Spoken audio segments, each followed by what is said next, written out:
É impossível que uma atividade tão grosseira como pensar possa ocorrer num estado tão refinado como os jhanas. Na verdade, os pensamentos cessam muito tempo antes dos jhanas. Nos jhanas, vitakka e vichara são ambos não verbais, e assim não se qualificam como pensamentos. Vitakka é o movimento não verbal da mente de volta para a bem-aventurança. Vichara é o movimento não verbal da mente de segurar a bem-aventurança. Fora dos jhanas, esses movimentos da mente com frequência geram pensamentos, e algumas vezes até mesmo a fala. Mas nos jhanas, vitakka e vichara são demasiado sutis para criarem algum pensamento. Esses fatores são apenas capazes de movimentar a atenção plena de volta para a bem-aventurança e mantê-la ali. Esse movimento é a oscilação do primeiro jhana, representado pelo par de fatores do primeiro jhana, vitakka e vichara. Unicidade, ekaggata. O terceiro fator do primeiro jhana é a unicidade. A unicidade descreve a atenção plena que é focada de um modo aguçado numa área diminuta da existência. É concentrada num espaço determinado porque vê exclusivamente o ponto que é a fonte da bem-aventurança, junto com uma pequena área ao redor da bem-aventurança criada pela oscilação do primeiro jhana. É concentrada no tempo porque apenas percebe o momento presente, de modo tão exclusivo e preciso que toda a noção de tempo desaparece por completo. É concentrada nos fenômenos porque apenas reconhece o objeto mental de Piti Sukha e ignora por completo o mundo dos 5 sentidos e o corpo físico. Essa unicidade no espaço produz uma experiência peculiar, apenas encontrada nos jhanas, a consciência não dual, tal como foi explicado anteriormente. A consciência não dual significa que o meditador está plenamente consciente, mas apenas de uma coisa, por apenas um ângulo e por longos períodos de tempo. A consciência está tão focada numa coisa que a faculdade da compreensão é suspensa temporariamente. Somente depois que a unicidade tenha sido dissipada e o meditador tenha emergido do jhana, será ele capaz de reconhecer essas características do primeiro jhana e compreendê-las por completo. A unicidade no tempo produz a extraordinária estabilidade do primeiro jhana, permitindo que dure sem esforço por um período de tempo tão longo. O conceito de tempo toma por base a medição de intervalos, do passado para o presente, ou do presente para o futuro, ou do passado para o futuro. Quando tudo que é percebido no jhana é o exato momento do agora, então não existem condições para medir o tempo. Todos os intervalos foram fechados, foram substituídos pela percepção atemporal imóvel. A unicidade nos fenômenos produz a excepcional ocorrência de bem-aventurança em cima de bem-aventurança, imutável ao longo da duração do jhana. Isso é o que faz do primeiro jhana uma estada tão repousante. A unicidade nos fenômenos é o que explica a grande quietude no jhana. Portanto, a unicidade do primeiro jhana é experimentada como a não-dualidade da consciência, atemporalidade e quietude sem esforço. Em termos acadêmicos, ekaggata é um termo composto em Pali que significa um cume.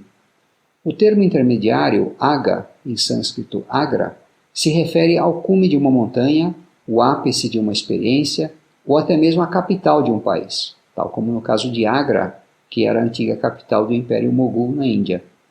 Portanto, ekaggata não significa simplesmente uma unicidade qualquer, mas se refere a um foco unificado em algo altivo e sublime.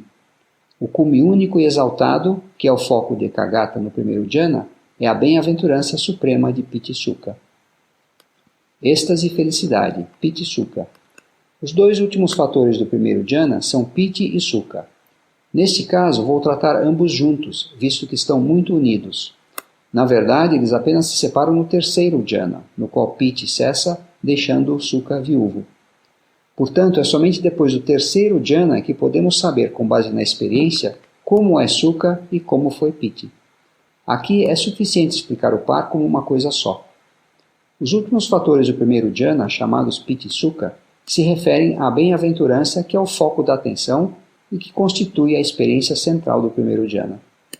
A bem-aventurança é a característica dominante do primeiro jhana, tanto assim que é a primeira coisa que o meditador reconhece ao revisar sua experiência após sair do jhana.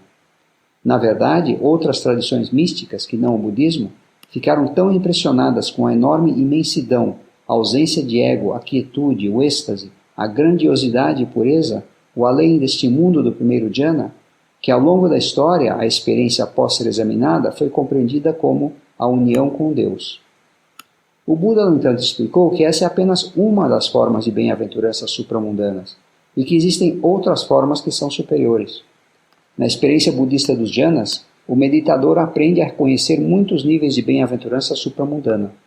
O primeiro jhana é o primeiro nível.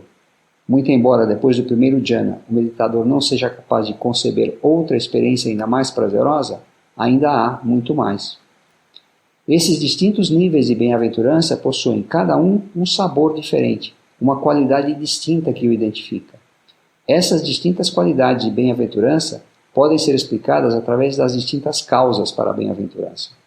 Tal como o calor gerado pelo sol tem uma qualidade diferente do calor gerado por uma fogueira, que em si possui um sabor diferente do calor gerado por uma fornalha.